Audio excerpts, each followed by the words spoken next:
What happens when a group of racist men targets the wrong elderly black woman, thinking no one is watching? Watch as the group of men quickly realize their grave mistake when the woman's son spots the commotion. This is the powerful story of a resilient mother and her son, whose determination and courage turn the tables in an unforgettable way. From a quiet afternoon in the park to a gripping manhunt, watch as justice is served and the strength of family and perseverance triumphs over hate. You won't believe how it all unfolds. The golden afternoon sun streamed through the trees, casting dappled patterns on the paved path winding through the park. Loretta Johnson sat on a weathered bench near the fountain, her favorite spot. The rhythmic splash of water mixed with the distant laughter of children playing on the jungle gym, creating an ambiance of peace. She adjusted her sun hat, smiling softly at the thought of her son, Isaiah,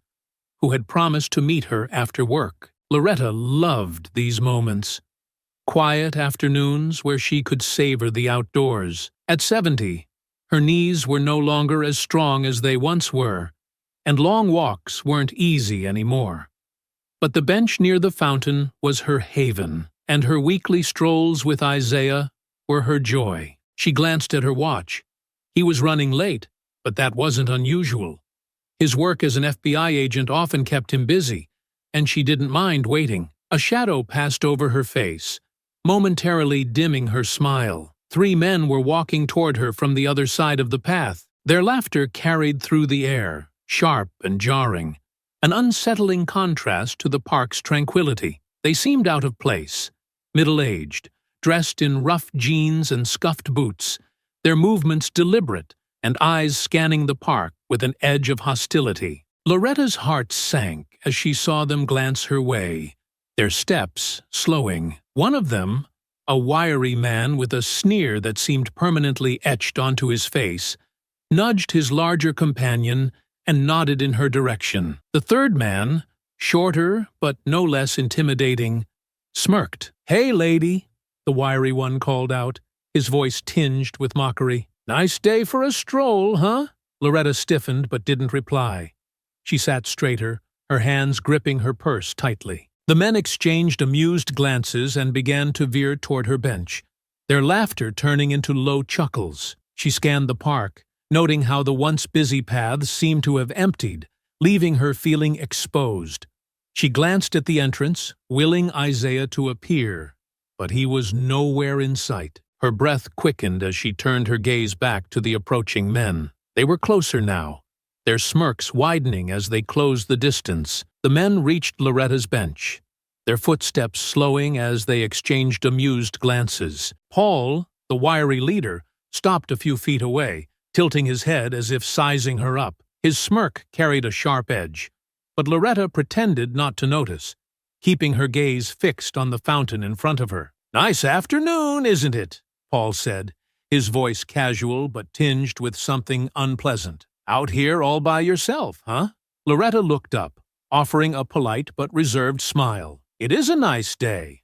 The park's beautiful this time of year." Her calm response seemed to irritate him. Paul's smirk faltered before returning, sharper this time. "You come here often, lady? Or just wandering where you don't belong?" Loretta adjusted her purse on her lap, still projecting outward composure. "I'm just waiting for my son. We walk here together every week." Paul chuckled, glancing back at his companions. Troy, the taller, bulkier man, let out a low laugh, while Gary, the smaller one, grinned, but said nothing. "Waiting for your son. Hope he's not too far away." Something in his tone made Loretta uneasy, but she kept her posture relaxed. "He'll be here soon," she replied, her voice even. She glanced at her watch, willing time to move faster. Isaiah was never late. Surely he'd arrive any moment. Troy stepped closer, his heavy boots scraping against the pavement. "Must be nice, having family to wait on. Some people don't know when they've got it good." Loretta didn't answer, hoping silence would discourage them. Instead, Paul crouched slightly, bringing himself to her eye level. "What's the matter? We just want to have a little chat. You look like a smart lady. Don't you want to be polite?" Loretta met his gaze, her expression neutral but firm. "I don't see why we need to chat at all." The men exchanged glances, their amusement growing. "Oh, she's got a little attitude," Paul said, standing upright again. "That's okay. We like a challenge." Troy laughed louder this time, moving closer to the bench. "Yeah, we do.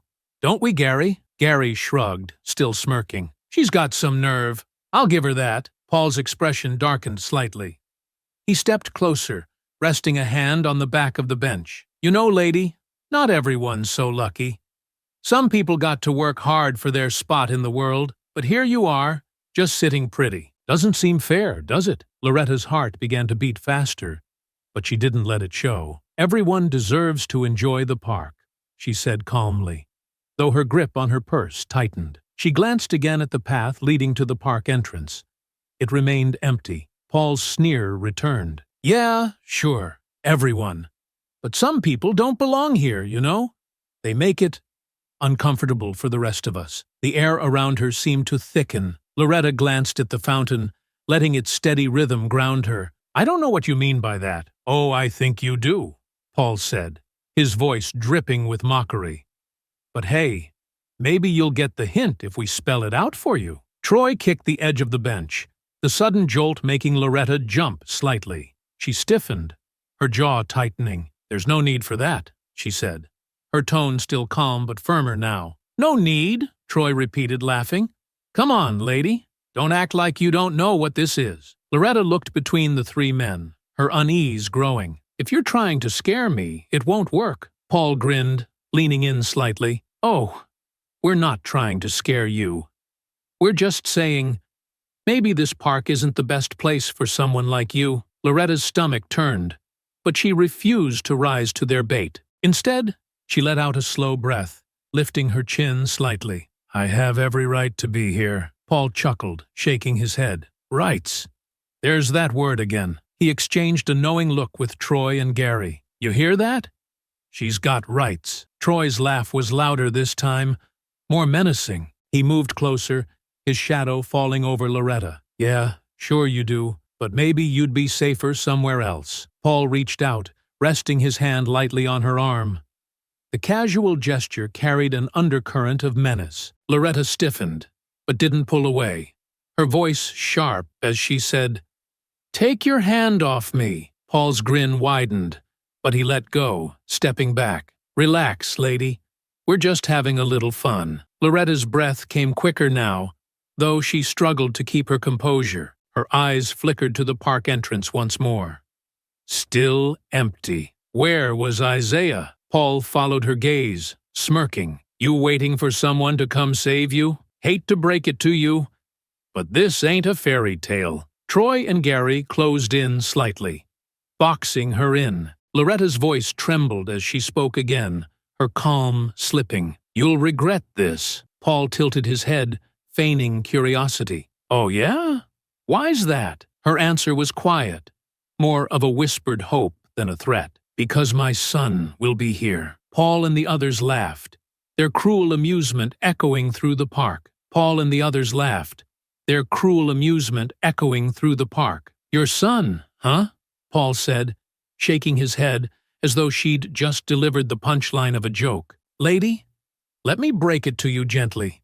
Your son's not here, and he's not going to save you." Troy leaned against the bench, his arms crossed, looming over Loretta. "Even if he was, what's he gonna do? Call the cops?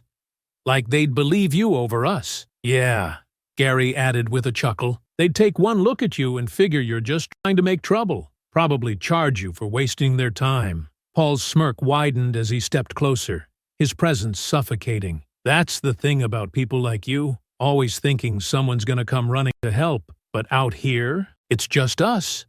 And we make the rules." Loretta's fingers curled around her purse strap, her heart pounding, but she kept her voice calm. "I don't need anyone to help me, and I don't need to explain myself to you." Paul raised an eyebrow, his smirk twitching. "Oh, she's got some fight in her. That's cute, but let's get one thing straight. You're not walking away from here without giving us a little something for our trouble." "What trouble?" Loretta shot back, her tone sharpening. "You came over here uninvited. I didn't ask you for anything." Troy let out a low whistle, shaking his head. "This one's got a mouth on her." Thinks she can talk her way out of this. She's wasting her time, Gary said, eyeing her purse greedily. Why don't we just get it over with? Paul held up a hand, silencing them. Patience, boys. No need to rush. We're just having a conversation, aren't we, lady? He crouched slightly, his face level with hers, the smile on his lips chilling. You wouldn't want to ruin the mood by being rude now, would you? Loretta held her ground, though her grip on the purse tightened. I don't owe you anything, she said firmly. Not my time.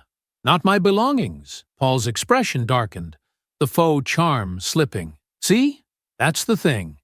We weren't asking.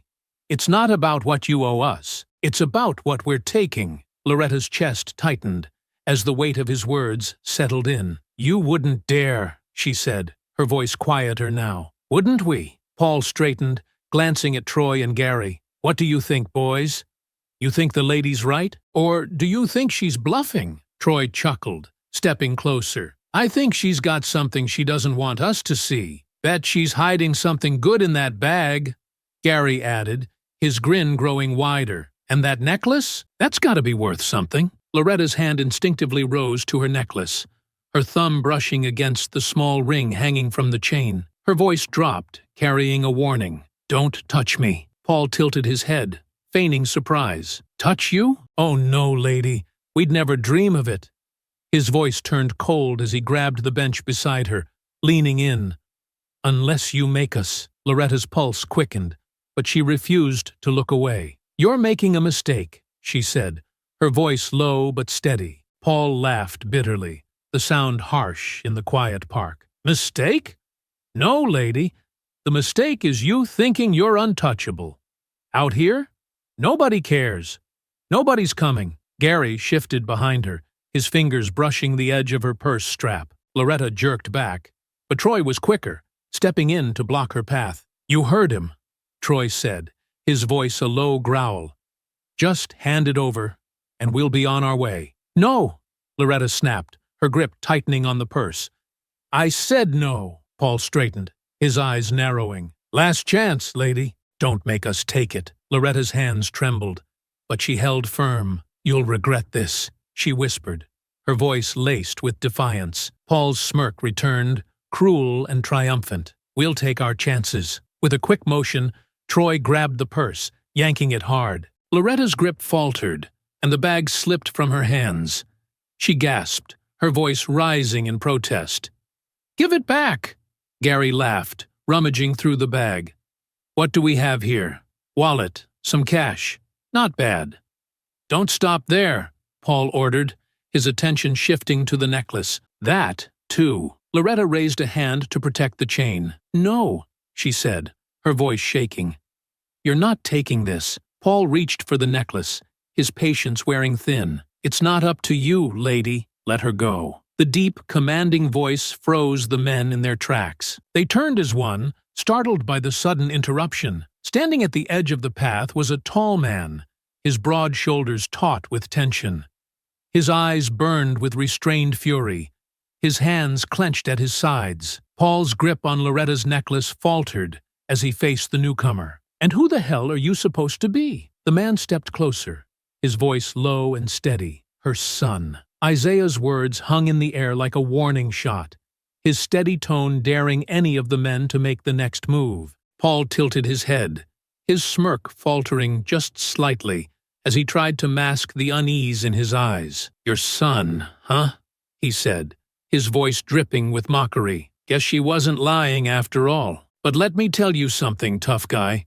You're a little late. Isaiah ignored him, his gaze shifting to Loretta. Mom, are you okay? His voice was calm, but the tension simmering beneath it was palpable. Loretta nodded, her trembling hand brushing over the necklace Paul had tried to steal. I'm fine, she said quietly, though her eyes betrayed the fear she had just endured. Now that you're here, Paul laughed, though the sound was more forced than before. Fine? Yeah, she's fine. We were just teaching her a lesson. Some people need a little reminder about who runs things around here. Isaiah's jaw tightened, his body still but coiled like a spring. You call this a lesson?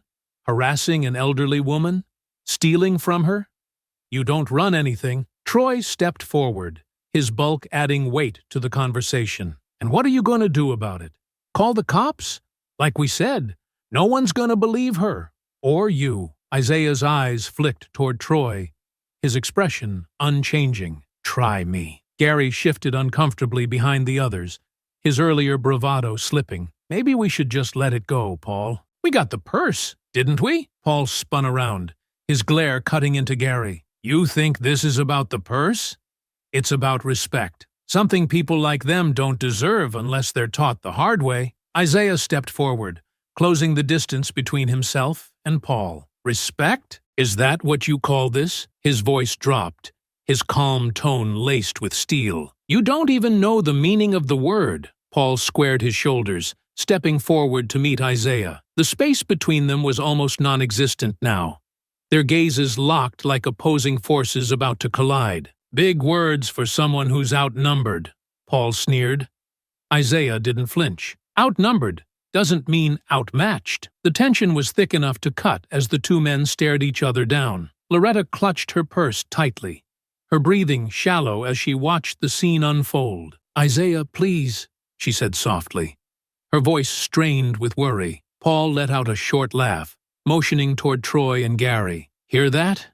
She's worried about you. Maybe she should be. He leaned in slightly, his voice dropping to a taunting whisper. You really think you can scare us? You don't belong here. Neither of you do. Isaiah's fists clenched at his sides, the restraint he was holding on to growing thinner with every second. You don't get to decide where we belong, and you're not walking away from this. Troy chuckled, cracking his knuckles. You think you're gonna stop us? There's 3 of us, and 1 of you. Pretty sure we win that fight. Maybe we should show him, Paul said, his voice brimming with false confidence. Teach him the same lesson we were teaching her. Isaiah tilted his head slightly, his sharp gaze sweeping over the 3 of them. You don't want to do that. Why not? Paul shot back, his grin widening again. Afraid? Isaiah stepped even closer, his voice low and steady. Afraid? No, but you should be. For a brief moment, the park seemed to hold its breath. Even the wind stilled as the tension reached its breaking point. Paul's sneer hardened, his body shifting forward, and Troy cracked his neck as he took another step toward Isaiah. The next move was inevitable. Paul's sneer twisted into a snarl, and before Isaiah could say another word, the wiry man lunged forward. His hands swung out in a clumsy attempt to grab Isaiah by the shirt, but Isaiah was faster. With a sharp sidestep, he dodged Paul's attack and planted his palm firmly against Paul's chest, shoving him backward. Paul stumbled but caught himself, his face red with fury. You think you're tough? He spat, motioning for Troy and Gary to join him. Let's show him what happens when you mess with us. Troy cracked his knuckles, his bulky frame moving like a freight train toward Isaiah. You're gonna regret this, he growled. Isaiah didn't flinch.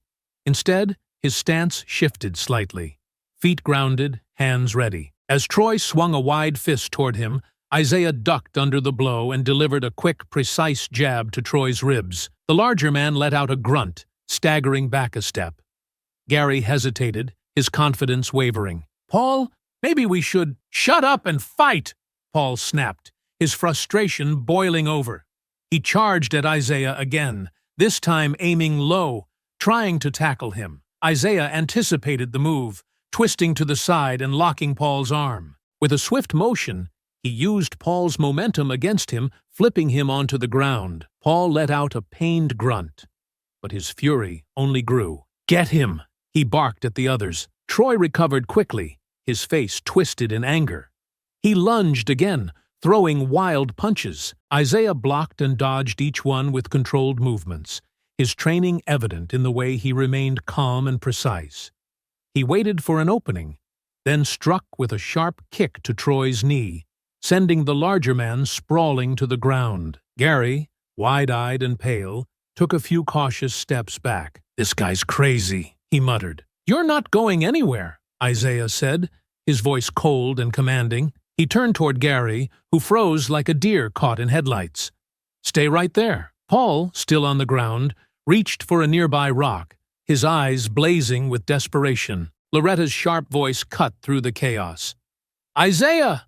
Behind you!" Isaiah spun just as Paul lunged with the rock. He deflected the attack with his forearm and followed up with a swift strike to Paul's shoulder, forcing him to drop the weapon. With a quick motion, Isaiah pinned Paul to the ground, his knee pressing into his back. "Enough!" Isaiah's voice rang out, firm and unwavering. "It's over!" Troy groaned as he tried to push himself up from the ground, his movements slow and clumsy. Gary, however, took one look at Isaiah pinning Paul and bolted. "Forget this!" he shouted, sprinting down the path. "Coward!" Paul yelled after him, struggling under Isaiah's grip. Isaiah's focus stayed on Paul, his weight keeping the man firmly in place. "Stay down!" he said sharply. Troy, still clutching his side, began to stumble away, following Gary's lead. Isaiah's eyes flicked toward him, but he didn't move to stop him.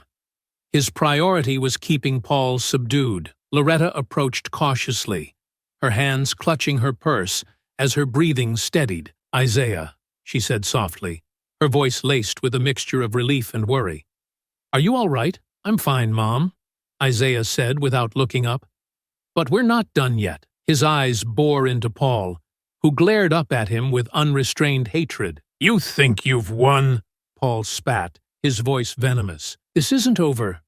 You'll regret this." Isaiah leaned in slightly, his voice dropping to a dangerous calm. "The only one who's going to regret anything is you." The sound of approaching sirens broke the tense silence, and for the first time, Paul's confidence wavered. His sneer faltered, replaced by a flicker of uncertainty. "You called the cops?" he said, his tone incredulous.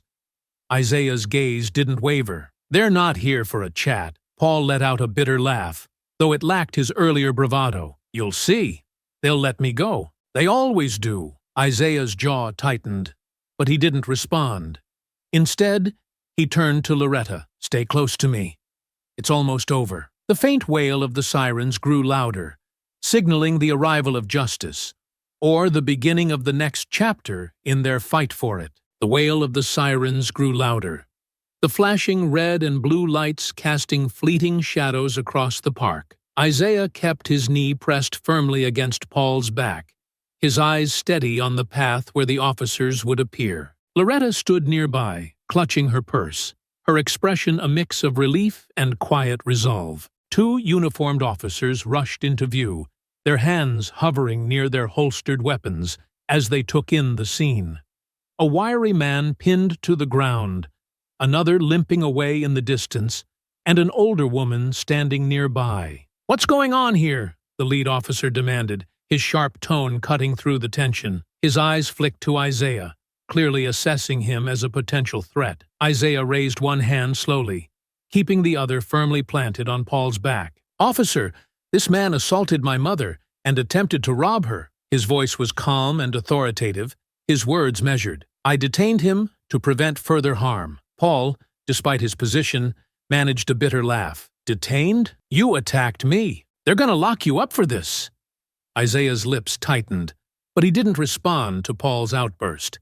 Instead, he directed his attention back to the officers. "I have witnesses and evidence, and I'm prepared to give a full statement." The lead officer hesitated, glancing between Isaiah and Paul, who was writhing beneath Isaiah's knee. "We'll need you to step back, sir, so we can take control of the situation." Isaiah nodded and stood, lifting his hands to show he was compliant. As he stepped away, Paul scrambled to his knees, rubbing his shoulder and glaring at Isaiah with unbridled hatred. "You're done. You hear me?" he spat. "They'll take my word over yours any day." Isaiah reached into his jacket slowly, pulling out a leather badge case. With a flick of his wrist, he opened it, revealing the unmistakable insignia of the FBI. "Special Agent Isaiah Johnson," he said, his voice steady, "and I suggest you think very carefully about your next move." Paul froze, his sneer evaporating as the weight of Isaiah's words settled over him. His eyes darted to the badge, then back to Isaiah, disbelief and fear flickering across his face. "FBI?" he muttered, his voice barely audible. The lead officer's demeanor shifted instantly. His hand dropped from his weapon, and he straightened. "Agent Johnson," he said, nodding respectfully. We'll take it from here." Isaiah inclined his head, stepping back to allow the officers to approach Paul. "Be careful," he said, his tone calm but firm. "He's aggressive and has a history of violence." Paul's mouth opened and closed as though he wanted to argue, but no words came out. His earlier bravado had crumbled, replaced by a simmering fear. "This is a setup," he finally blurted. "He's lying. You can't trust him."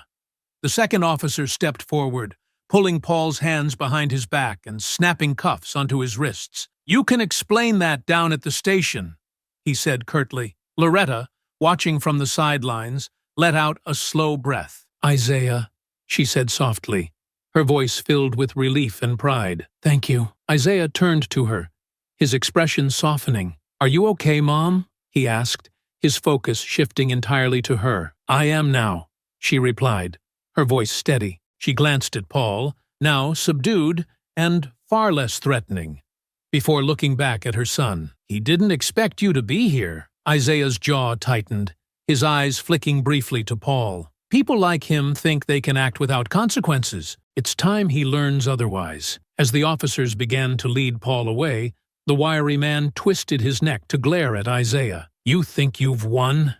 This isn't over." Isaiah stepped closer, his gaze unyielding. "It is over.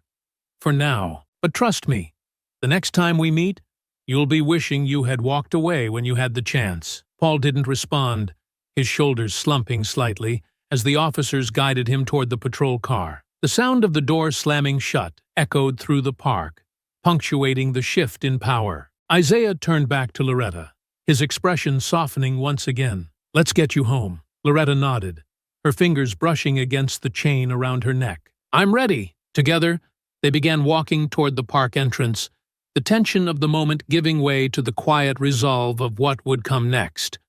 But in the back of Isaiah's mind, one thought lingered. Paul's accomplices were still out there, and this wasn't over. Not yet. Isaiah's mind was already turning over the next steps as he walked beside Loretta. Though Paul was in custody, Troy and Gary were still out there. Their escape gnawed at him, a loose thread in the fabric of justice he wasn't willing to leave undone. When they arrived at Loretta's home, the tension still hung heavy in the air. She set her purse carefully on the table and turned to face him, her expression soft but concerned. "Isaiah," she began, her voice quiet, "you've done enough for today. Paul's in custody." "Isn't that enough?" Isaiah shook his head, his jaw tightening. "It's not enough, Mom. Troy and Gary ran, and you know they'll think they got away with it. I can't let that happen." Loretta sighed, her shoulders sagging slightly. "I know how you feel, but you've already done so much. More than anyone could ask. You were there when I needed you. And what about the next time?" Isaiah's tone sharpened, though his eyes remained kind. "What about someone else's mother or father or kid? If they're willing to do this once, they'll do it again. I have to stop them." Loretta frowned, crossing her arms. "You think those men are worth all this effort? They're cowards, Isaiah. They'll trip over their own feet without you chasing them. That doesn't mean they shouldn't face consequences," Isaiah replied firmly. "They targeted you because they thought no one would hold them accountable. I won't let them walk away like nothing happened." For a moment, silence hung between them. Finally, Loretta let out a resigned sigh, her expression softening. "Just promise me you'll be careful." "I couldn't bear it if something happened to you." Isaiah nodded, his voice lowering. "I promise, Mom, I'll handle this." Loretta reached out, placing a hand on his arm. "You always have to be the one to fix everything," she said softly. "I'm proud of you for that. But don't lose yourself in the fight." Isaiah gave her a small smile. "Don't worry, I know what I'm doing." Back at his apartment, Isaiah wasted no time. He reviewed the incident reports and began piecing together what little he knew about Troy and Gary. Using surveillance footage from nearby cameras, he traced their movements after they fled the park. His training kicked in, each clue sharpening his focus. A breakthrough came when he spotted Troy entering a convenience store near the outskirts of town. Cross-referencing the timestamp with the store's transaction records, he found an address tied to a credit card Troy had used. The location was a small, run-down house in a quiet neighborhood. The house was as neglected as Isaiah expected. Peeling paint, an overgrown lawn, and sagging shutters. He parked a few houses down, stepping out of his car with measured strides. Troy was sitting on the porch, a cigarette dangling from his lips. At first, he didn't notice Isaiah approaching, but when their eyes met, recognition dawned. Troy stood abruptly, his cigarette falling to the ground. "You," he said, his voice thick with anger and panic. "What the hell are you doing here?" Isaiah stopped at the edge of the porch, his tone calm but commanding. "You ran the other day, Troy. That doesn't change what you did." Troy's eyes darted around, searching for an escape route. "I didn't do anything.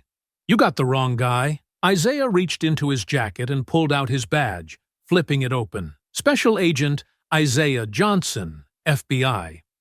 We both know what you did." The sight of the badge seemed to knock the air out of Troy. His mouth opened, but no words came out. His bravado crumbled as he took a shaky step backward. "FBI?"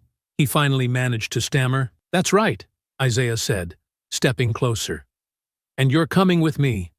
Don't make this harder than it has to be." Panic set in. Troy's hand shot up in a defensive gesture as he stumbled back. "No way. You're not taking me in." Without warning, he bolted, leaping off the porch and sprinting down the street. Isaiah's reaction was instant. He launched after Troy, his long strides quickly closing the distance. "Stop!" he shouted, his voice echoing through the quiet neighborhood. Troy's desperation gave him speed, but Isaiah's training gave him the edge. With a final burst of energy, Isaiah tackled him to the ground, pinning him with practiced precision. Troy thrashed and shouted, but it was no use. "Get off me!" Troy yelled, his voice tinged with both anger and fear. "You can't do this." Isaiah leaned in close, his voice steady and low. "You're under arrest. It's over." The sound of a patrol car pulling up signaled the end of the chase. Two officers stepped out, rushing to assist.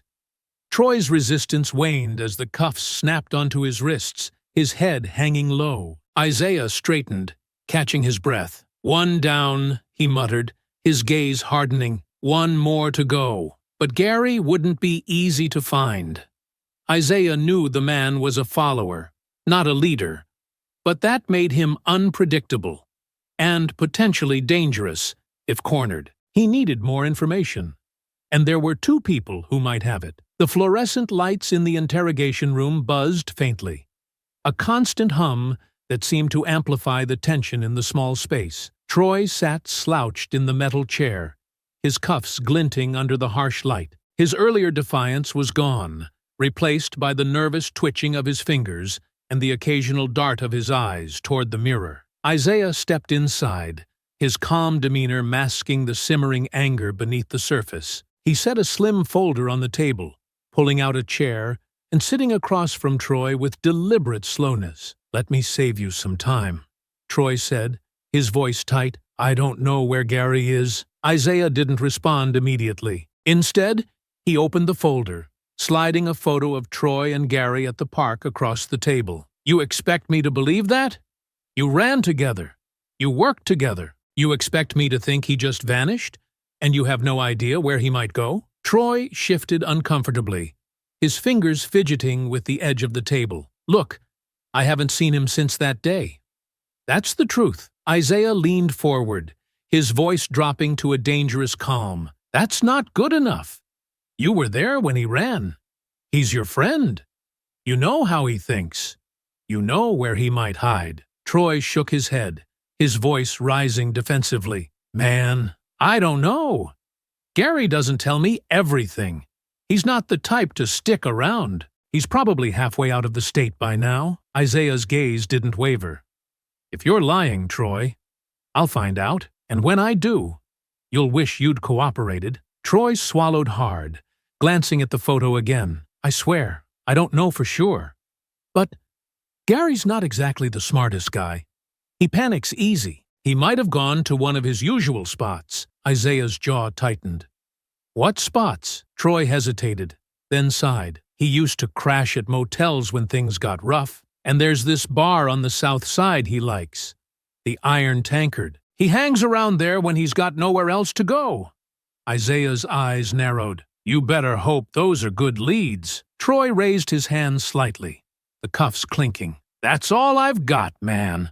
I swear. Paul was next. Isaiah entered the second interrogation room with the same measured calm, though his frustration had grown. Paul sat with his arms crossed, glaring at the mirror as though daring someone to meet his gaze. His lip curled when Isaiah entered. Back for more, Paul sneered. You got what you wanted, didn't you? I'm here. Troy's here. Why don't you leave Gary alone? He's not your problem. Isaiah pulled out a chair and sat, fixing Paul with an unyielding stare. You made him my problem the second you dragged my mother into this. Paul scoffed, leaning back in his chair. She got off easy. Could have been worse. Isaiah's hand slammed down on the table, the sound reverberating through the room. Don't you dare talk about her like that, he snapped, his voice cutting through Paul's facade. You think you're in control here? You're not. The only thing you've got left is the chance to make this easier on yourself. Paul smirked, though it wavered slightly. What do you want me to say? I don't know where Gary is. Isaiah leaned forward, his voice dropping to a low growl. But you have ideas. Don't play dumb with me. You've known him long enough to know where he'd go when he's scared. Paul's smirk disappeared, replaced by a defensive glare. He doesn't exactly keep me updated, Agent Johnson. Isaiah's eyebrows rose slightly. So, you know who I am? Good. Then you know I won't stop until I find him. And I'll make sure you pay for every lie you tell me. Paul flinched, but quickly masked it with a shrug. Gary's unpredictable. He's got a few places he likes. There's this dive bar he talks about, the Iron Tankard, and when he really wants to disappear, he goes to this old cabin his cousin owns, somewhere up north. Isaiah didn't break eye contact. Give me an address. I don't have one, Paul said, his voice growing defensive. It's out in the woods, miles from anything. He only goes there when he's desperate. Isaiah studied him for a long moment before standing and gathering the file. If I find out you're holding back, Paul, I'll be back. And it won't be a conversation next time. Paul's glare followed him out the door, but the tension in his shoulders betrayed his unease. Back in his office, Isaiah cross-referenced the information. 2 leads emerged, the Iron Tankard and a possible connection to the cabin. Both required immediate attention, and Isaiah knew the clock was ticking. Gary wouldn't stay hidden for long. Isaiah parked a few blocks away from the Iron Tankard, a dive bar that looked every bit as run down as he'd expected. Its cracked neon sign flickered erratically, and the faint sound of laughter and clinking glasses spilled into the night. Isaiah remained in his car for a moment, watching the patrons come and go, scanning each face for Gary. The bar was one of the places Troy and Paul had mentioned, exactly the kind of spot where someone like Gary would lay low. Isaiah stepped out of his car, his FBI badge tucked out of sight, and approached the entrance with measured steps. The air smelled of stale beer and cigarette smoke as he pushed open the heavy wooden door and stepped inside. The interior was dimly lit, the haze of smoke hanging low over sticky floors and mismatched furniture. A handful of patrons sat at the bar, nursing their drinks, while a small group played pool in the back corner. Isaiah's eyes swept over the room, his trained gaze picking apart details until he spotted a figure hunched over a beer at the far end of the bar. Gary. Isaiah's chest tightened with focus. He walked slowly toward him, weaving through the tables and ignoring the curious glances of the other patrons. As he neared, Gary glanced up, his eyes widening as recognition flashed across his face. Gary's reaction was instant. His chair scraped against the floor as he bolted upright, knocking over his drink. No, no, no, he muttered, stumbling backward as Isaiah closed the distance. Gary, Isaiah said, his voice firm and calm, though his presence radiated authority. It's over. Don't make this harder than it has to be. Gary's hands shot up defensively, his breathing ragged. I didn't do anything. This isn't about me. It was Paul. Paul's the one you want. Isaiah's expression didn't waver. Paul's in custody, and so is Troy.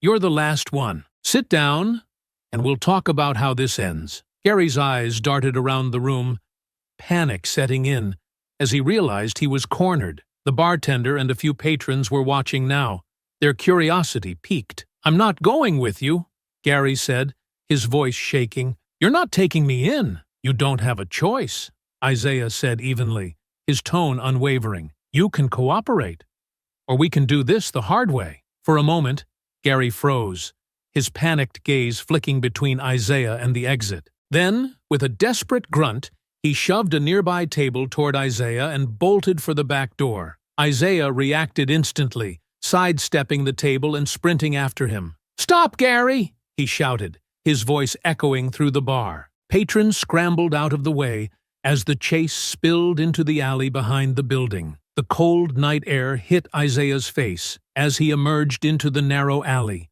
Gary already a few steps ahead, his feet pounding against the pavement. Isaiah's training kicked in as he closed the distance, his movements precise and controlled. "Gary, stop now!" Isaiah shouted again, his voice cutting through the night. Gary glanced over his shoulder, his face a mask of fear. "Leave me alone," he yelled, his desperation fueling his flight. He darted around a dumpster, nearly losing his footing as he turned sharply into a side street. Isaiah stayed on him, his breathing steady despite the exertion. Gary's movements were erratic, each turn and stumble betraying his growing exhaustion. Finally, in an empty lot bordered by chain-link fencing, Gary's luck ran out. He tripped over a loose piece of concrete, sprawling onto the ground with a pained shout. Isaiah was on him in an instant, flipping him onto his back and pinning him with practiced efficiency. Gary struggled weakly, his strength sapped by the chase. "You don't have to do this," he gasped. "I'll tell you everything. Just don't take me in." Isaiah pulled out his cuffs, his voice firm. "You've had plenty of chances, Gary. This is over." The click of the cuffs locking around Gary's wrists seemed to drain the fight from him. He slumped against the pavement, his chest heaving as he muttered under his breath. "Paul said we wouldn't get caught." "He said." Isaiah ignored him, hauling him to his feet. The sound of approaching sirens signaled the arrival of the backup he had called during the chase. Gary's eyes widened at the flashing lights, his defiance giving way to despair. As the officers took Gary into custody, Isaiah stood back, watching in silence. His breathing was steady, but his mind raced. The hunt was over, but the fight for justice wasn't finished yet. He pulled out his phone, dialing the precinct. "I've got him," he said, his voice calm but resolute. "It's time to make sure they all face what's coming." The next morning, Isaiah parked outside Loretta's modest home, his body still carrying the tension from the night before. The capture of all three men brought a measure of relief, but he knew the journey was far from over. He carried a file folder under his arm as he walked up the front steps and knocked on the door. Loretta answered quickly, her warm smile dimming when she saw the weight in his eyes. "Isaiah," she said softly, stepping aside to let him in. "You look tired. Have you eaten?" "I'm fine, Mom," he said, leaning down to kiss her cheek before stepping inside. The aroma of fresh coffee greeted him, along with the familiar sense of comfort her home always provided. "But we need to talk." Loretta motioned for him to sit at the kitchen table while she poured 2 mugs of coffee. "I take it you found the last one?" she asked as she joined him, setting a steaming cup in front of him. Isaiah nodded, setting the file folder on the table. "Gary's in custody. All 3 of them are. But it's not enough to just arrest them. The case against them needs to be airtight, and your testimony will make all the difference." Loretta's fingers tightened around her mug as she absorbed his words. Her eyes were steady, but there was a flicker of hesitation. "You want me to press charges?" "I don't want you to do anything you're not ready for," Isaiah said carefully. "But if we're going to make sure they face justice, we need your voice. You were the victim, Mom. They targeted you, and they need to be held accountable for it." Loretta took a deep breath, setting her mug down. "Isaiah, I've spent my whole life brushing off people like them, pretending it didn't matter, trying to convince myself that the hate would pass if I just stayed quiet." Her gaze met his, her voice growing stronger. "But this time, it's different. They didn't just insult me. They tried to hurt me, to take something from me. And they did it because they thought no one would care. They're wrong, Isaiah said firmly. People will care. The courts will care. I know, Loretta said, her voice resolute. That's why I'm not staying quiet this time. I'll press charges. I'll testify. Whatever it takes to make sure they don't do this to anyone else. Isaiah exhaled, a small smile breaking through his serious expression. I knew you'd say that. Loretta returned his smile, though it didn't reach her eyes. I'm not doing this just for me, Isaiah. I'm doing it for you, for your future. So you don't have to live in a world where people like them think they can get away with anything. Isaiah reached across the table, placing his hand over hers. And I'll be right there with you, every step of the way. They sat in silence for a moment, the weight of their shared determination filling the room. Finally, Loretta spoke again, her tone lighter but still firm. You know this isn't going to be easy. I never expected it to be, Isaiah said with a smirk. But they picked the wrong family to mess with. Loretta chuckled softly, her shoulders relaxing for the first time in days. You've always been stubborn, just like your father. Guess I come by it honestly, Isaiah replied, lifting his mug in a small toast. They clinked their cups together, a moment of quiet resolve shared between mother and son. The road ahead would be challenging, but they were ready to face it. Together. The next day, Isaiah stood in the precinct's conference room, leaning over a cluttered table as he reviewed a growing stack of documents. The dim overhead light illuminated the files spread before him, police reports, mugshots, and a map marked with pins indicating incidents linked to Paul, Troy, and Gary. Each case had a chilling commonality. The victims were people of color. Beside him, Melanie Carter, the lead prosecutor, tapped a finger on one of the reports. It's not just about what they did to your mother, she said grimly. This isn't an isolated incident. These men have a pattern, Isaiah. Isaiah nodded, his jaw tightening. They've been targeting people for years. Black families, immigrant business owners, anyone they think is an easy target. They act like no one's watching. Melanie flipped through another file, shaking her head. Most of these cases never made it to court. Insufficient evidence.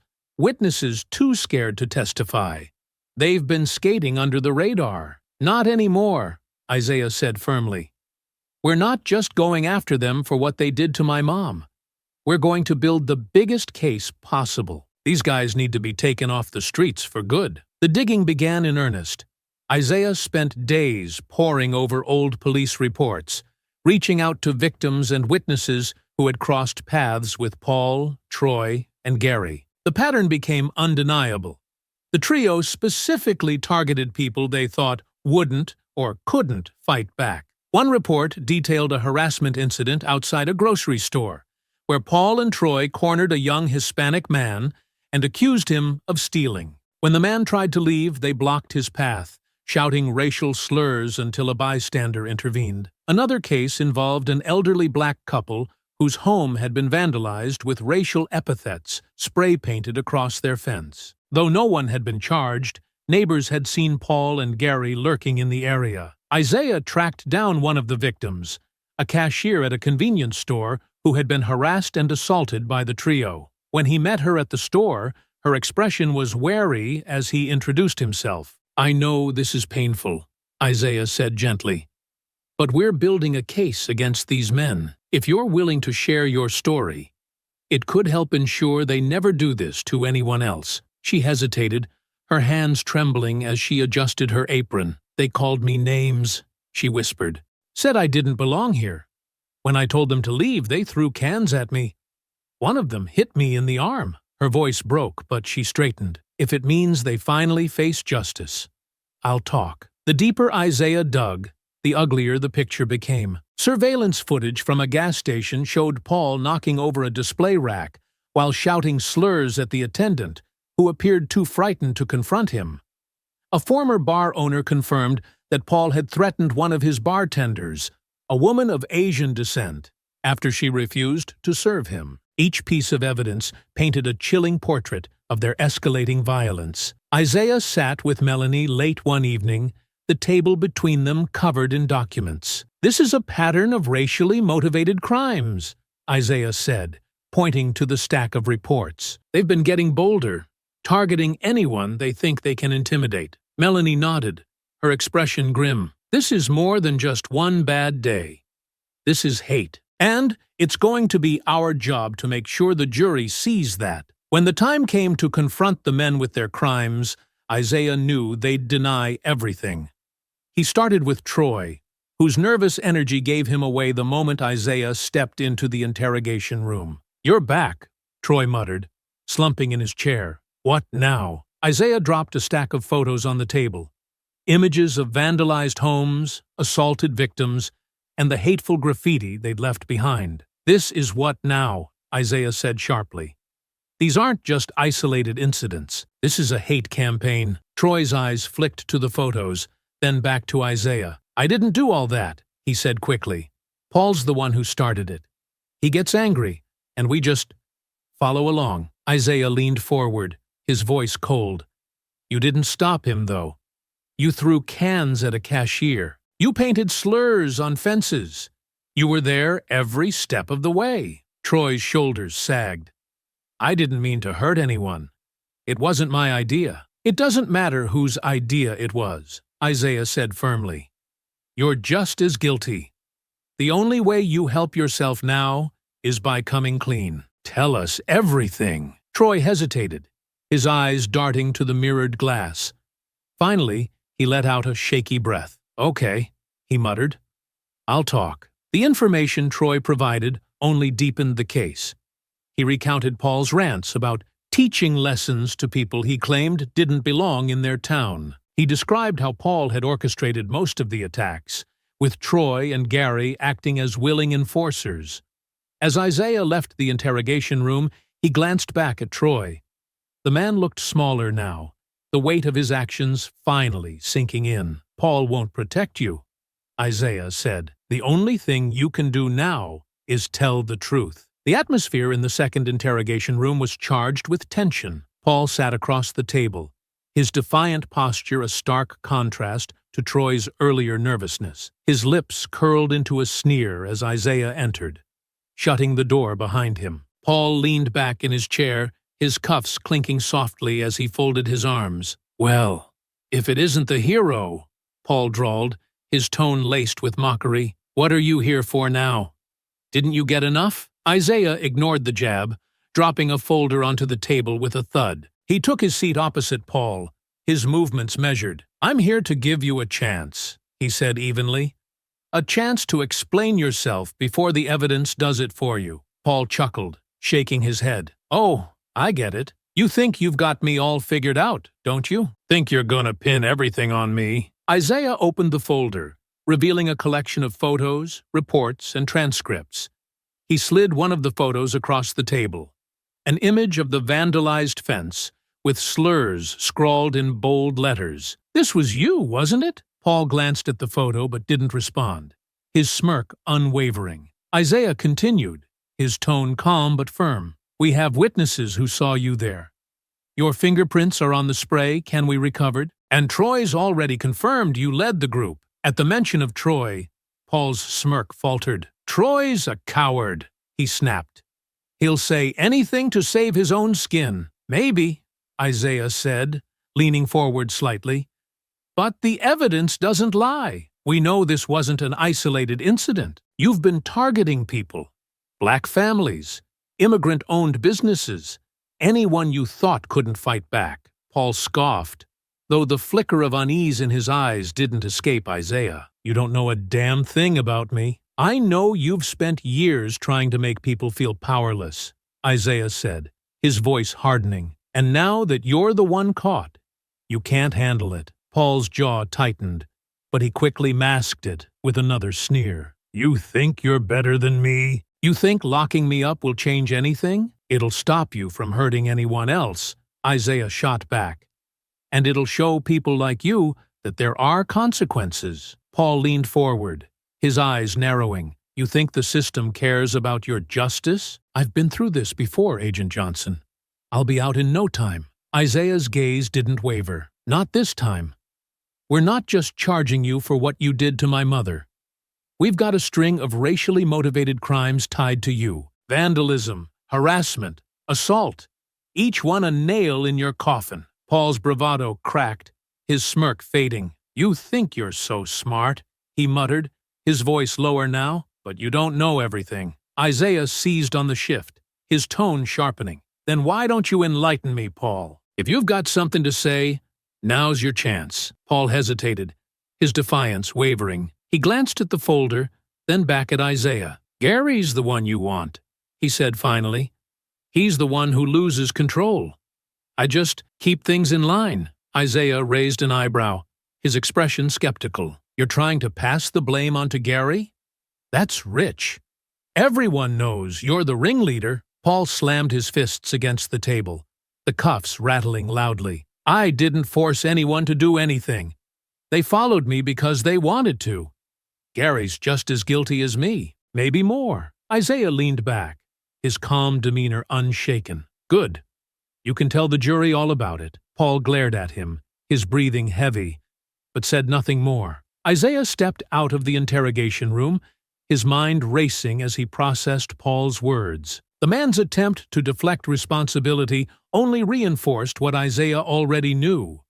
Paul was the linchpin of their operation.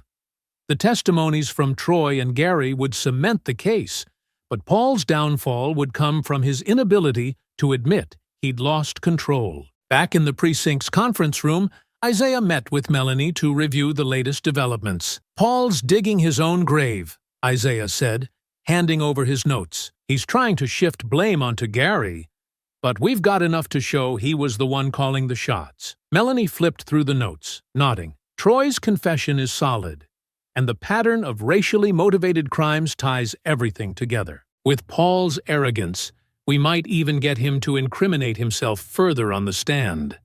Isaiah's jaw tightened. Let's make sure we're ready for that. I don't want him slipping through the cracks. Melanie smiled faintly. With this much evidence, he won't. The precinct conference room had become Isaiah's second home. The table was covered with files, photographs, and stacks of handwritten notes. Loretta sat across from him, her face calm but resolute, as she sifted through the timeline of events. Beside them, Melanie Carter reviewed her opening statement, her sharp eyes scanning the pages with practiced precision. Everything's falling into place, Melanie said, looking up.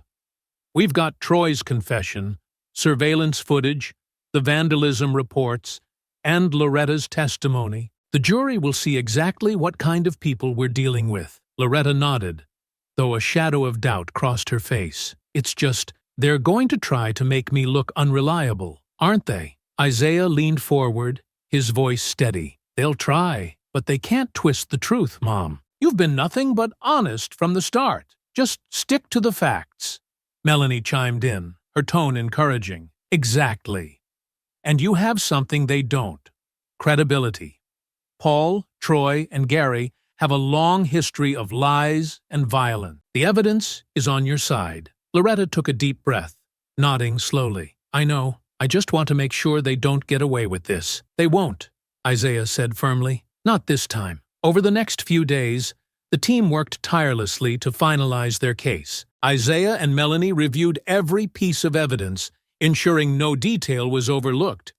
They interviewed witnesses, refining their statements, and pieced together a cohesive narrative that would resonate with the jury. One night, as Isaiah sat alone in the conference room, he reviewed Troy's confession again. His words painted a chilling picture of Paul's manipulative nature and the trio's long history of targeting vulnerable communities. They didn't belong here, Troy had said, his voice shaking. That's what Paul always said, that it was up to us to teach them a lesson. Isaiah's fist clenched as he read the transcript. The hate behind those words was palpable, and it fueled his determination to see this through. At Loretta's home, Isaiah helped her prepare for her testimony. They sat at the kitchen table, a steaming cup of tea in front of each of them.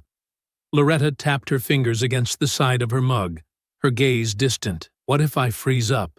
She asked quietly. What if I can't find the right words? Isaiah reached across the table, placing his hand over hers. You won't. You've already lived through the worst part of this. Now it's about telling your story.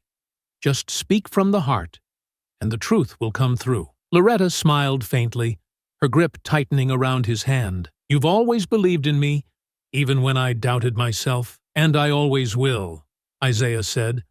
"You're stronger than you think, Mom." They rehearsed her testimony late into the evening, going over potential questions and practicing responses. Isaiah played the role of the defense attorney, pushing her with difficult questions to ensure she was prepared for anything. By the end, Loretta's confidence had grown, her voice steady and sure. The prosecution team also prepared for the testimony of the accomplice who had turned on Paul. Isaiah worked closely with Melanie to ensure Troy's confession would hold up under scrutiny. They anticipated the defense's attempts to discredit him and built a strategy to counter every possible angle. "He's not a saint," Melanie admitted during one strategy meeting, "but his testimony is crucial. If we present it right, the jury will see him for what he is. Someone who's finally come clean, even if it's out of fear." Isaiah nodded. "Paul will try to paint him as a liar, but the evidence backs him up. The pattern of behavior is undeniable." As the trial date approached, the weight of the case settled over all of them. Loretta maintained her quiet strength, her resolve unwavering despite the emotional toll. Isaiah worked late into the nights, driven by the need to see justice served. And Melanie, sharp and methodical, ensured that every detail was accounted for. On the eve of the trial, Loretta and Isaiah sat together in the living room, the hum of the television filling the silence. Isaiah leaned back on the couch, his eyes fixed on the ceiling. "You've been working non-stop," Loretta said softly. "You need to rest." "I'll rest when it's over," Isaiah replied, though his tone lacked the usual sharpness. "This is too important to get wrong." Loretta reached over, placing a hand on his arm. "You've done everything you can, Isaiah. Now it's in their hands." Isaiah turned to her, his expression softening. "We've done everything we can. You've been incredible through all of this, Mom. I'm proud of you." Loretta smiled, her eyes glistening with unshed tears. "And I'm proud of you. No matter what happens, Isaiah, we've already won." "They didn't silence us." Isaiah nodded, the tension in his shoulders easing slightly. For the first time in weeks, he allowed himself to relax, even if just for a moment. Tomorrow would be a battle, but they were ready. The courtroom fell silent as Loretta Johnson was called to the stand. She rose with quiet dignity, her modest navy suit a sharp contrast to the tension in the air. Her steps were steady as she approached the witness chair, her posture straight but not rigid. After being sworn in, she sat down, her hands folded in her lap, her eyes briefly meeting Isaiah's in the front row. His steady presence seemed to give her strength. Melanie Carter, the lead prosecutor, approached the stand with measured steps, her tone gentle but authoritative. "Mrs. Johnson, thank you for being here today. I know this hasn't been easy for you." Loretta nodded, her voice calm as she replied, "I'm here because it's the right thing to do." Melanie gave a slight nod before beginning. "Let's start with that day in the park. Can you describe what you were doing?" Loretta took a deep breath, her voice steady but tinged with emotion. "I was sitting on a bench, waiting for my son. It was a nice afternoon, and I thought the park would be a peaceful place to meet. I didn't think anything of it." "And what happened while you were sitting there?" Melanie asked, stepping closer to the jury as she spoke. Loretta's hands tightened slightly in her lap. "3 men walked over to me," she said, her tone sharpening. "At first, I thought they were just passing by, but they stopped right in front of me. That's when they started talking." "Talking?" Melanie asked, her tone gentle but leading. "What exactly did they say?" Loretta paused, her gaze momentarily dropping to her hands. When she looked up again, her voice was firm. "They called me names. Terrible names. They said I didn't belong there, that people like me shouldn't be in their park." Melanie took a moment to let the weight of Loretta's words settle in the room. The jury shifted in their seats, some glancing toward the defendants, who avoided their gaze. "And how did you respond, Mrs. Johnson?" Melanie asked. "I told them to leave me alone," Loretta said. "I tried to ignore them, but they wouldn't stop. They got louder, more aggressive. It wasn't just words anymore. It was the way they stood over me, the way they looked at me. It was threatening. Did they make any specific threats? Melanie pressed. Yes, Loretta said, her voice rising slightly. They said no one would care what happened to me, that no one would believe me. They said they could do whatever they wanted, and I wouldn't be able to stop them. Melanie nodded, her expression calm but intense. What happened next? Loretta's gaze flicked briefly toward the defendants before returning to Melanie. Paul Carter grabbed my wrist, she said, her voice tight with emotion. He tried to take my purse. When I pulled back, he yanked harder. It hurt. Melanie held up a photograph of Loretta's wrist, the faint bruises visible even in the slightly grainy image. Is this a photograph of your wrist taken shortly after the incident? Yes, Loretta said. It's from when they documented the injuries. Melanie placed the photo on the evidence table, letting the jury get a good look at it. What about the others? Did they assist Paul? They stood there, Loretta said, her voice tinged with frustration. They didn't try to stop him. One of them laughed. The other one blocked me from getting up. It was like they were daring me to fight back. Melanie paused, her gaze steady on Loretta. At any point, did anyone else step in to help you? Loretta's expression softened slightly, and for the first time, her voice wavered. Yes, she said. My son, Isaiah, arrived. He stopped them before it got worse. Melanie smiled faintly. Your son stepped in and defended you. Loretta nodded, her hands tightening in her lap. If he hadn't shown up when he did, I don't know what would have happened. They weren't going to stop on their own. Melanie walked to the jury box, her tone steady but firm. Mrs. Johnson, can you tell the jury how this experience has affected you? Loretta took a deep breath, her voice steady but filled with emotion. I've lived a long life, she said, and I've faced racism before. But this was different. It wasn't just hateful words. It was the way they made me feel like I didn't matter, like I wasn't even human. It's something I'll never forget. She turned her gaze directly to the jury, her voice rising slightly. But I refuse to let them silence me. That's why I'm here. Because what they did was wrong. And someone has to say it. Melanie nodded, stepping back to her table. No further questions, Your Honor. The prosecution's case had begun with a powerful foundation, but the fight was far from over. As the courtroom settled, the defense attorney, Mark Hensley, rose from his seat. He was a tall man with a crisp suit and a deliberate air of confidence, every movement calculated to project authority. He adjusted his tie as he approached the witness stand, his expression a mix of feigned sympathy and sharp intent. Mrs. Johnson, Hensley began, his tone polite but edged. Thank you for your testimony. I'd like to ask you a few questions, if that's all right. Loretta nodded, her expression calm and resolute. Of course. Hensley paced slowly in front of the jury, his hands clasped behind his back. You've stated that my clients approached you in the park and made comments you found offensive. Can you tell us exactly what those comments were? They called me names, Loretta said firmly. They said I didn't belong there, that people like me had no place in their park. Hensley stopped pacing, turning to face her with a slight frown. People like you, those are your words. Isn't it possible you misunderstood their intent? Loretta raised an eyebrow, her voice steady. No, I didn't misunderstand. They made their intent perfectly clear. And yet, Hensley continued, his tone growing sharper, you claim they threatened you, but no physical harm occurred until my client allegedly grabbed your wrist. Is that correct? Loretta's gaze didn't waver. He didn't allegedly grab my wrist.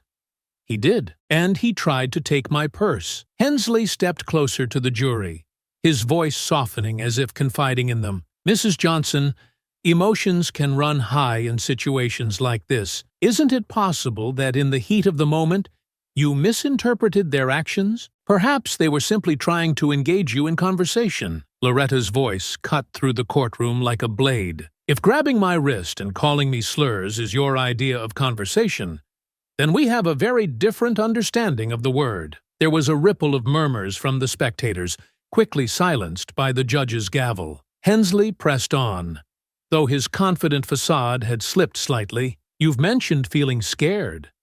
But fear can distort perception, can't it? Isn't it possible you exaggerated what happened because you were afraid? Loretta leaned forward slightly, her tone unwavering. I didn't exaggerate anything. I told the truth about what they did. Hensley's expression tightened. He pivoted to a different approach, flipping through his notes. Mrs. Johnson, you've lived in this neighborhood for years, haven't you? Yes, Loretta replied. And during that time, have you ever had issues with my clients before? No, Loretta said. But that doesn't change. What happened? Interesting, Hensley said, raising an eyebrow. So, this was the first time you'd ever encountered them? Yet you're certain of their intent? Even though you'd never spoken to them before? Loretta's gaze was steady. I don't need to know someone to understand hate when I see it. Isaiah, seated in the gallery, clenched his fists, willing himself to stay composed. He could see the frustration flickering across Hensley's face as Loretta refused to be rattled. Hensley took a deep breath, adjusting his approach again. One final question, Mrs. Johnson. You've testified that you were waiting for your son in the park that day. Isn't it possible that your son's arrival escalated the situation? That perhaps, had he not intervened so aggressively, this entire misunderstanding could have been resolved peacefully? Loretta's lips pressed into a thin line, her eyes narrowing slightly. If my son hadn't arrived, I might not be here to testify. Your clients weren't interested in resolving anything peacefully. They wanted to scare me, to hurt me. My son stopped them before they could go any further. Hensley hesitated, clearly thrown by her response. After a brief pause, he stepped back. No further questions, Your Honor. Loretta stepped down from the stand with quiet dignity, her head held high as she returned to her seat beside Isaiah. He gave her a small nod, his pride evident. Hensley returned to his table, whispering furiously to Paul, whose scowl deepened as he glanced toward the jury. The defense's attempt to discredit Loretta had faltered, and the weight of her testimony lingered heavily in the air. The courtroom was tense as Mark Hensley, the defense attorney, rose to address the jury. His crisp suit and confident demeanor projected an air of control as he adjusted his tie and strode to the center of the courtroom. Ladies and gentlemen of the jury, Hensley began, his voice smooth and polished. My clients stand accused of heinous acts, but I urge you to consider this case not through the lens of emotion, but through the lens of reason. He paced slowly, his gaze sweeping the jury. We've heard compelling testimony from Mrs. Johnson, and while her account is undoubtedly heartfelt, it is not without flaws. Memory, as we all know, can be a tricky thing, especially in moments of high stress. And while my clients may have acted in ways that could be perceived as inappropriate, the prosecution would have you believe it was a calculated act of hate. Hensley paused, letting the words hang in the air. But where is the concrete proof? Words can be misinterpreted. Actions can be misunderstood. What we have here are allegations, not certainties. He turned toward the defendants, gesturing with an open hand. Paul Carter, Troy Howard, and Gary Mills are hard-working men, members of this community, who, while imperfect, are being painted as villains in a story based on assumptions and circumstantial evidence. Hensley's tone sharpened as he addressed the jury again. Think about the evidence presented. A bruised wrist, photographs of vandalism, and the testimony of a man, Troy Howard, who would say anything to save himself. Is this enough to condemn 3 men to years in prison? To brand them as racists, as criminals? Hensley stepped closer to the jury box, lowering his voice for dramatic effect. Before you decide, remember, doubt is not the enemy of justice. It is its safeguard. And if there is any doubt in your mind about the intentions of my clients, you must give them the benefit of it. He stepped back, his expression resolute. Thank you. The judge addressed the jury as Hensley took his seat. You've heard from both sides. You've seen the evidence. Now, it is your responsibility to deliberate and reach a verdict. Bailiff, escort the jury to the deliberation room. The jury rose, their faces solemn, and filed out of the courtroom. The door closed behind them with a heavy thud, leaving the remaining attendees in a charged silence. Loretta glanced at Isaiah, her hand tightening around her purse. Isaiah offered a small nod, his jaw clenched. "It's out of our hands now," he whispered. Loretta exhaled softly. "I just hope they see the truth." The judge cleared his throat. "Court will reconvene once the jury has reached a verdict." The courtroom doors opened, and the jury filed back in, their faces solemn and unreadable. The foreperson, a composed middle-aged woman, held a folded piece of paper tightly in her hands as she approached the bailiff. The air was thick with tension, every sound amplified. The rustling of the paper, the shuffle of feet, the faint creak of chairs as everyone adjusted to the weight of the moment. Isaiah sat beside Loretta, his hands clasped tightly in his lap. He glanced at her, noting the calm determination in her face. Though her hands trembled slightly, her resolve was unshaken. "Whatever happens, Mom," he whispered, "we've done everything we can." Loretta nodded, her gaze fixed on the jury box. "I know. I just hope it's enough." "All rise," the bailiff announced, and the room collectively stood as the judge entered. Once seated, the judge gestured toward the jury. "Ladies and gentlemen, have you reached a verdict?" The foreperson stood, her expression steady but serious. "We have, Your Honor." "Please pass the verdict to the bailiff." The foreperson complied, handing over the folded piece of paper.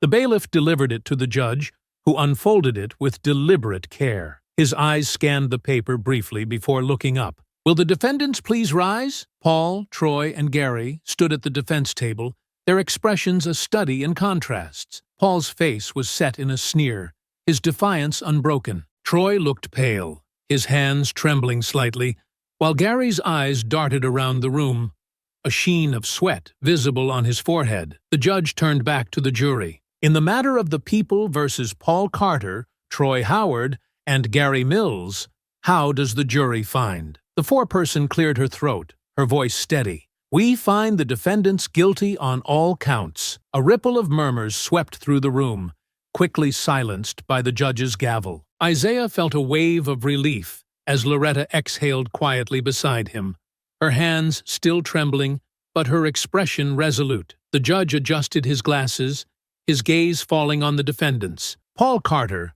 as the ringleader of this racially motivated attack, your actions were not only malicious, but calculated. You targeted Mrs. Johnson because of her race, believing she was vulnerable and alone. The evidence presented has shown a pattern of hate-fueled behavior over several years." He paused, his voice cold and steady. "For your crimes, you are sentenced to 18 years in prison, without the possibility of parole." Paul's sneer vanished, replaced by a flash of fear and anger. "This is a joke!" he shouted, his voice echoing in the courtroom. Deputies stepped closer, their hands ready to restrain him. The judge ignored the outburst, turning to Troy. "Troy Howard, while you participated in this attack and others like it, your cooperation with the prosecution has been noted. However, this does not absolve you of responsibility. You are sentenced to 15 years in prison, with eligibility for parole after 10. Troy visibly sagged, his shoulders drooping as the weight of his sentence sank in. Finally, the judge addressed Gary. "Gary Mills, your involvement, while less direct, was no less harmful. You stood by and allowed these acts to occur, contributing to the harm caused. You are sentenced to 12 years in prison, with eligibility for parole after 8. Gary's head dropped, his face pale as deputies stepped forward to place him in handcuffs. The judge banged his gavel once more. "This court is adjourned. Let this serve as a reminder that acts of hate and violence have no place in our society and will not go unpunished." As the defendants were led out of the courtroom, Paul turned his head, his voice dripping with venom. "You think this is over? You think you've won?" Isaiah met his glare with an unflinching stare. "It's over, Paul. You just don't realize it yet." Outside the courtroom, Loretta and Isaiah stood on the courthouse steps, the late afternoon sun casting long shadows. Reporters swarmed, microphones and cameras thrust toward them. Isaiah shielded Loretta from the chaos, guiding her through the crowd.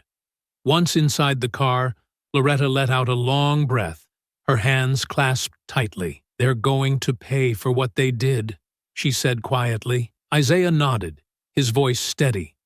"They are, and they won't hurt anyone else." The days following the sentencing were quiet, a stark contrast to the intensity of the trial. Loretta sat on her porch, a steaming cup of tea in her hands, as the soft light of the setting sun bathed the yard in warmth. Isaiah joined her, settling into the chair beside her, his presence a calming anchor. "They're gone now," Loretta said, her voice soft.